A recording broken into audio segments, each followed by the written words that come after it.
വർഷങ്ങളായി തകർന്നു കിടന്ന പ്രവിത്താനം കൊല്ലിമലക്കുന്ന് ഞൊണ്ടുവാക്കൽ ജംഗ്ഷൻ റോഡിൻ്റെ ഫസ്റ്റ് റീച്ചിൻ്റെ നിർമ്മാണ പ്രവർത്തനങ്ങൾക്ക് നാട് തുടക്കം കുറിക്കുകയാണ്.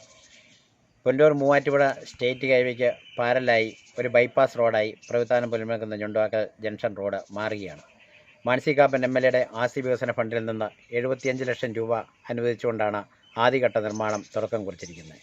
വളരെ തകർന്നു കിടന്നിരുന്ന ഈ റോഡ് 8 മീറ്റർ വീതി കൂട്ടി ഈ റോഡിൻ്റെ 2 സൈഡിലുമുള്ള ആൾക്കാരുടെ ഉദാരമനസ്കരായ ആൾക്കാരുടെ സഹകരണത്തോടു കൂടി 8 മീറ്റർ വീതിയെടുത്താണ് ആദ്യ റീച്ചായി 1.5 കിലോമീറ്റർ റോഡിൻ്റെ നിർമ്മാണം നാളെ തുടക്കം കുറിക്കുന്നത്.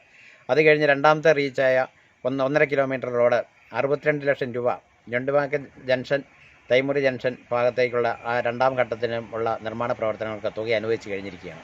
അതിൻ്റെ ടെൻഡർ നടപടികൾ പുരോഗമിച്ചുകൊണ്ടിരിക്കുന്നു. ഈ റോഡ് പൂർത്തിയാകുന്നതോടുകൂടി ചൂണ്ടച്ചേരി എഞ്ചിനീയറിംഗ് കോളേജിലേക്കും അതുപോലെ ഉളനാട് CHCയിലേക്കും എത്തുന്ന ആൾക്കാർക്ക് വലിയൊരു അനുഗ്രഹമായി മാറുകയാണ്. മാണി കാപ്പൻ MLAയുടെ ആസ്തി വികസന ഫണ്ടിൽ നിന്ന് 1,32 ലക്ഷം രൂപയാണ് മൊത്തത്തിൽ ഈ റോഡിൻ്റെ നിർമ്മാണ പ്രവർത്തനങ്ങൾക്കായി അനുവദിച്ചിരിക്കുന്നത്.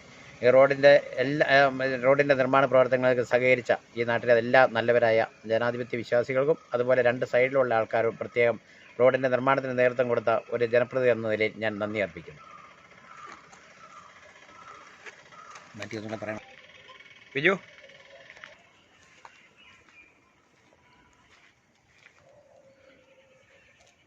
ഞാൻ പറയാം.